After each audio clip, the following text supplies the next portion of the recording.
kinikilig na tili ni Dan. Bakit para kang buteteng kinuryente dyan? Natatawang sabi niya sa nakitang hitsura ng kaibigan. Nakita ko ito sa doorstep mo. Naku, baka sira na.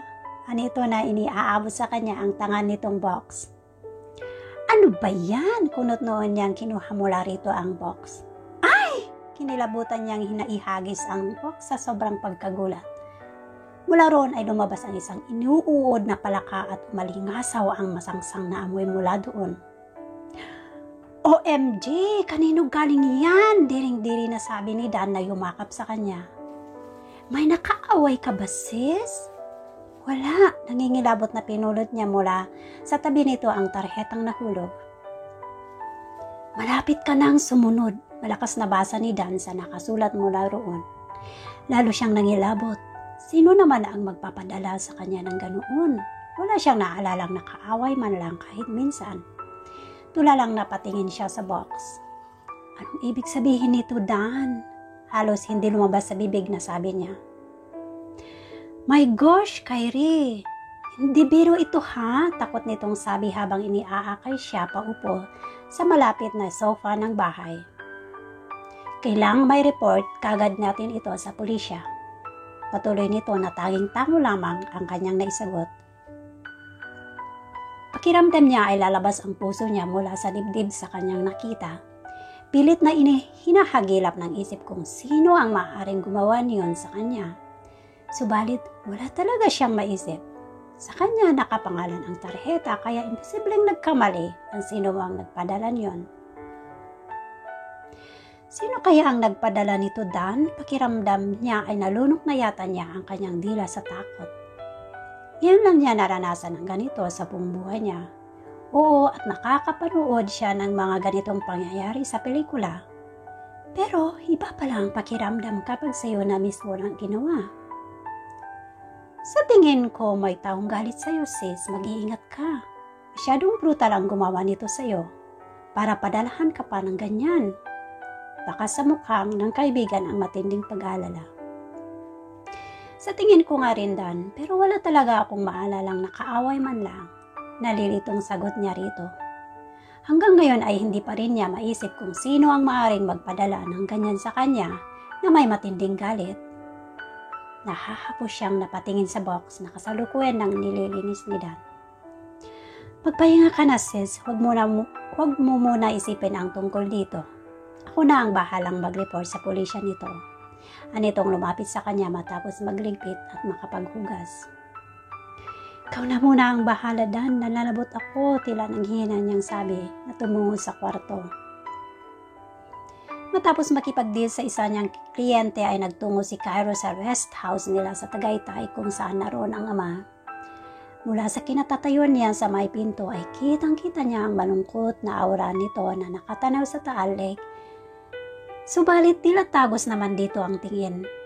Ang pakislap na refleksyon ng araw mula sa tubig na tumama sa mukha, dito ay tila balewala lamang. Ang hapis nitong mukha ay kababakasan ng matinding lungkot. Kumusta ang Papa Chelsea? Tanong niya sa private nurse ng ama. Mabuti-buti naman na po kaysa noong nakaraang buwan.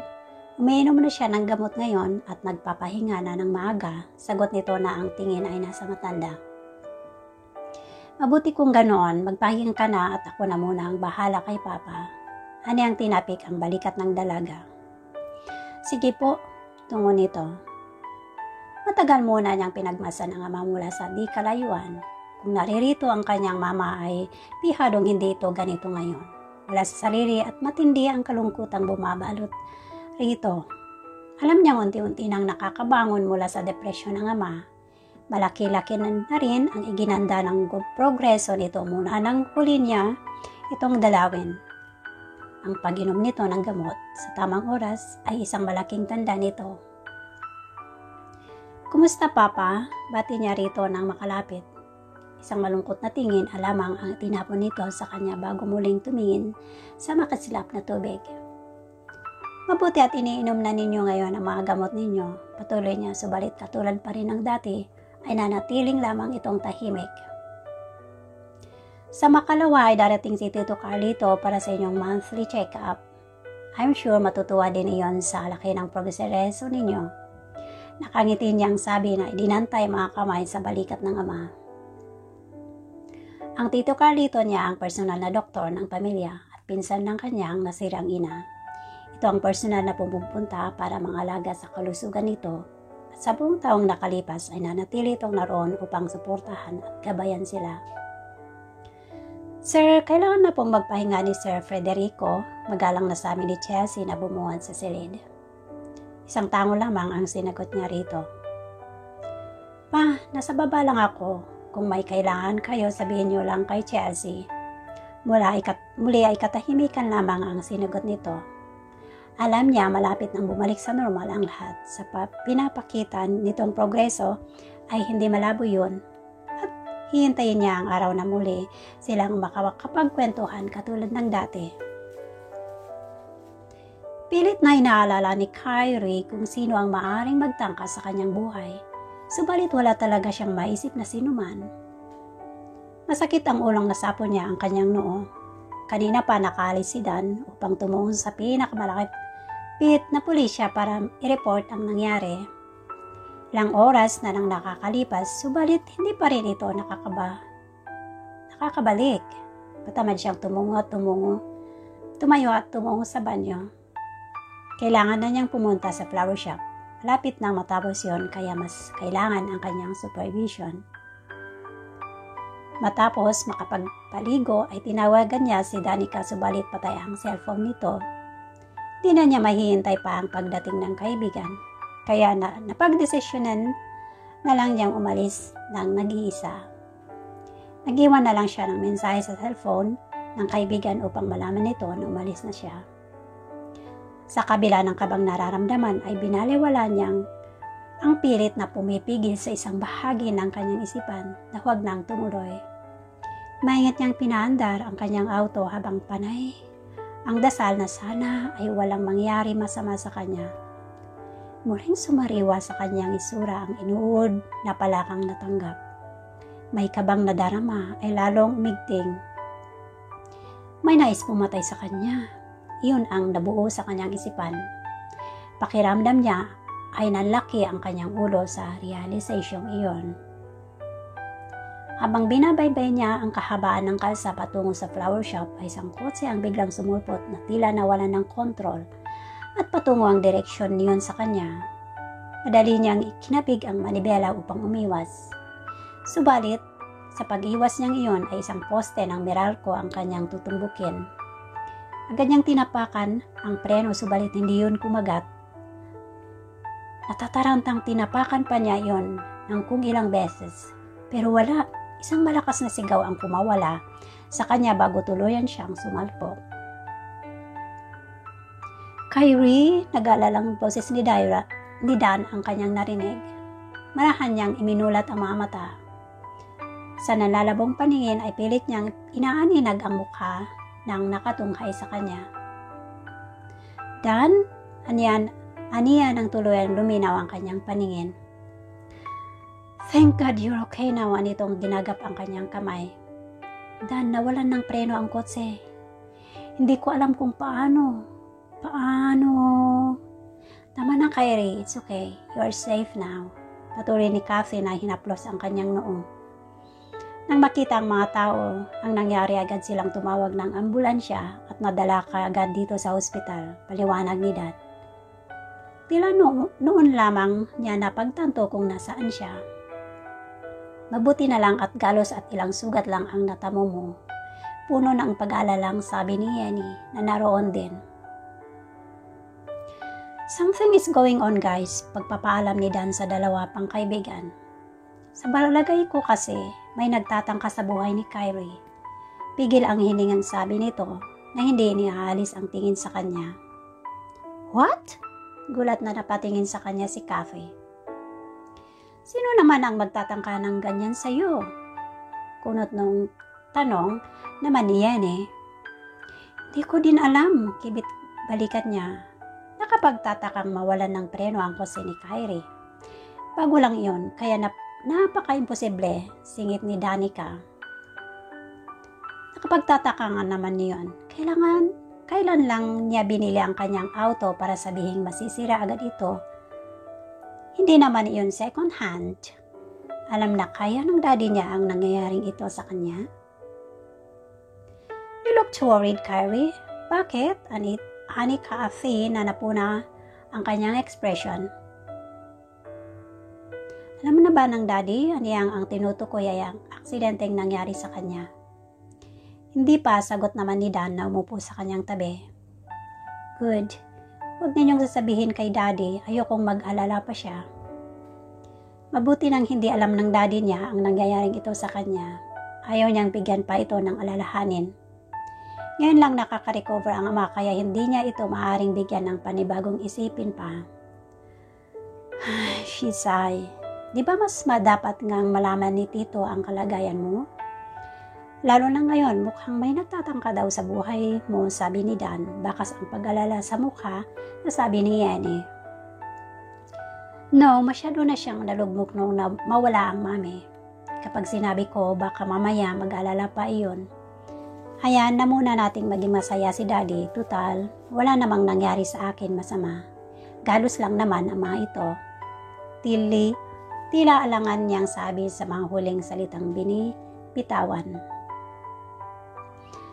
Dahil pa ni Cairo ang nabundol ng malaman niya mula kay Danica ang aksidenteng nangyari kay Kyrie. Hindi niya maintindihan kung bakit ganoon na lang ang kabang pumalot sa kanyang dibdib.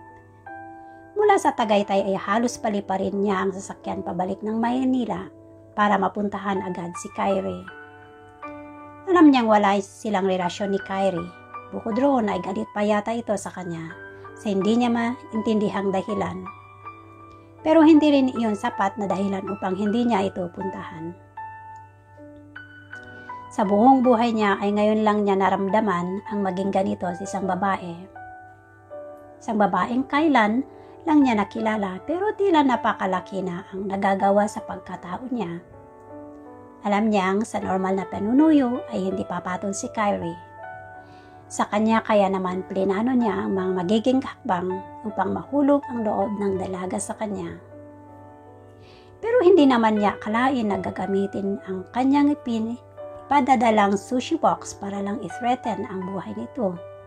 Inis na napasuntok siya sa manibela. Sino naman ang maaaring gumawa niyon kay Kyrie? Nang malaman niya na ginamit ang regalong ibinigay niya upang takutin si Kyrie ay agad niyang kinausap si Amelia. Takot na takot nitong sinalaysay kung paanong bigla na lang may nagtakip sa ilong nito na dahilan kung bakit siya nawalan ng malay. Matapos niyon ay hindi na niya nakita pa ang tangan na box. Humingi siya ng paumanhin dito dahil sa muntikan ng pagkapahamak ng sekretarya. Dan, kumusta na si Kyrie? Puno ng pag-aalalang tanong niya nang masalubong si Dan sa may pinto ng silid ni Kyrie. Okay naman na siya, pero nag-aalala talaga ako sa Cisco, Cairo, anitong pinagsasalikop ang mga palad.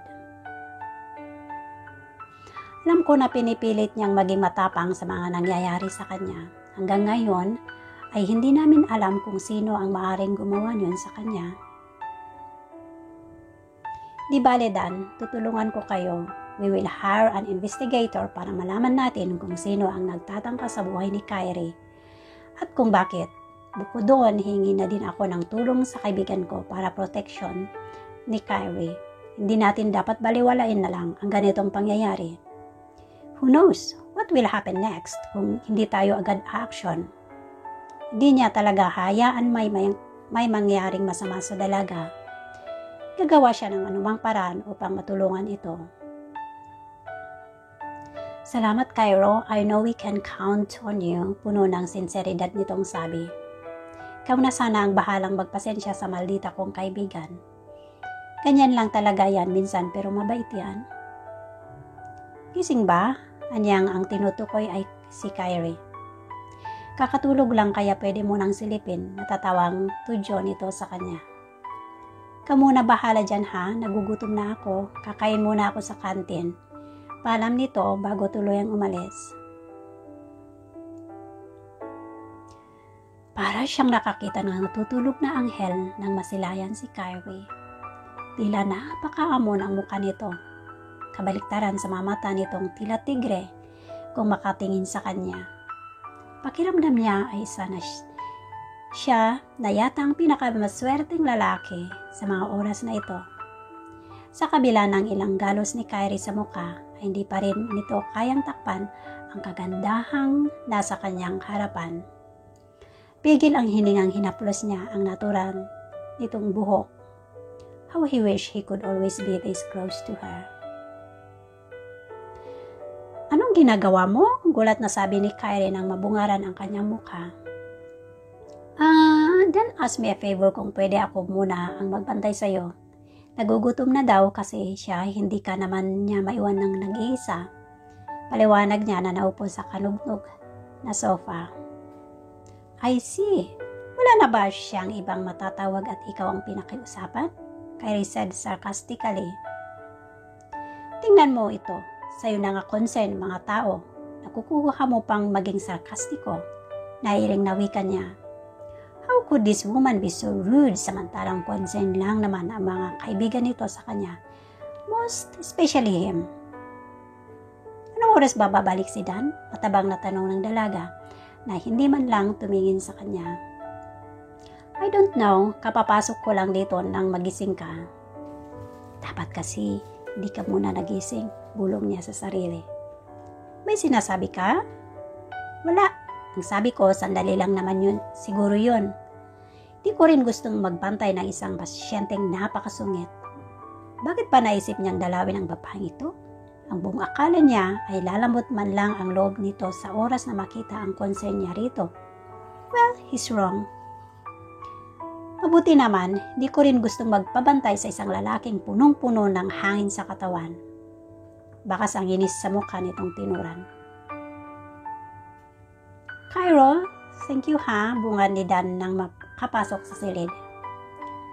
Thank God na ibulalas niya. I have to go, Dan. Call me if you need anything, okay? Ayaw na niyang makipag-argumento pa kay Kyrie. Nonsense din naman ang kanilang pinagtatalunan kung bakit siya pumapatol ay hindi din niya alam. Thanks again, nakangiting pasalamat nito. Pakiramdam ni Kyrie kanina ay may nakatunghay sa kanya. Ang malahang paghaplos ng buhok niya ang kung sino man ay nagdulot ng kaigay-igayang pakiramdam. Ayaw na sana niya idilat pa ang mga mata upang malaman kung sino ang nagpamay-ari ng mga palad na iyon.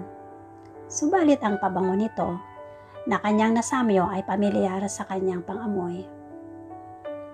Nang makita niyang si Kyro ang lalaking yun, she felt like a dozen of bolts run through her veins. Her eyes that it speaks through her heart seemed uncomfortable. Hindi niya gusto ang nararamdaman ng iyon, kaya naman kahit masakit ang katawan dulot ng pagkabugbog mula sa aksidente, ay nakuha niya itong tarayan. Uy, Kyrie siya, bakit mo naman tinarayan si Papa Kyro? Taas ang kilay na sita sa kanya ni Danica. Alam mo namang inis ako doon. Ewan ko ba naman kasi kung bakit siya pa ang pinagbantay mo. Bakit hindi lang si Yenny or si Kathy? She made face. Kasi si Kathy busy para sa nalalapit na kasal. Si Yenny naman, well, sa pagkakatanda ko, may importante siyang gagawin. Paliwanag dito. Bakit nga pala ang tagal mo? Sita niya sa kaibigan. Sis, may nalaman ako. Umugot muna ito ng malalim na hininga bago nagpatuloy. Isang lalaki daw ang nakitang pumasok sa bakuran mo that night before the accident. Ang sabi ng nakakita, akala nga raw niya boyfriend mo dahil may sarili daw itong susi. What? Nanlalaking mamatang sabi niya. Sino naman ang... Sis, di kaya yung ex mo? Nagdududang kutob ng kaibigan. I doubt it, Dan. Wala siyang susi ng bahay. Muli, siyang nag-isip kung sino ang maaaring magkaroon ng susi ng kanyang bahay. Maliban sa mga kaibigang sila, Danica ay wala na siyang ibang pinagbigyan ng duplicate. Dan, bukod sa inyo nila Kath at Yenny, wala na akong pinagbigyan ng duplicate ng bahay. Aniyang sinabi ang nasa loob. Hoy, kay Risha, wag mo kaming pagbintangan ha? Anitong pinaikot pa ang eyeballs. Hindi naman, Dan, kaya lang wala ba kayong napagbibigyang iba? Nag-alala na siya. Wala man lang siya ka-idea kung sino ang nagtatangka ng masama sa kanya. Wala naman sis, kumustahin mo kaya ang daddy mo? Baka mamaya may nakaaway yun eh. Sa'yo lang ibinabaling. Alam mo naman ang daddy mo, di kagandahan ang pag-uugali. Napasimangot ito sa huling tinuran. Aminado siyang hindi nakagandahan ang pag-uugali ng kanyang ama noong nabubuhay pa ang kanyang mami. Pero hindi naman siguro sapat iyon upang pati siya ay mapahamak sa mga nakaaway nito noon. Hindi naman siguro Dan. Pero tama ka, may ilang buwan na din kaming hindi nag-uusap ng daddy. Sabi kasi, busy siya tuwing tatawag ako. Tatawagan niya ang ama sa oras na makalabas na siya ng ospital. Kailangan malaman niya kung ano na ba ang nangyayari dito. 3 buwan na ang nakakalipas mula nang makausap niya ito ng matagal sa mga nangyayari ngayon, ay malamang maaaring may kinalaman ang mga nakaaway ng daddy niya. Sis, ingat ka ha, mukhang matindi na ito ngayon. Ang lakas ng kutob ko na may kinalaman ang daddy mo dito, babala ni Danica, na bakas ang takot sa mukha. Ang daddy? Ulit niya. Basta mag-iingat ka, muli nitong sabi. Kakaibang tono ng kaibigan niya ngayon, tila may isang bagay itong tinatago sa kanya. Ano man iyon ay aalamin niya ito sa oras na makalabas siya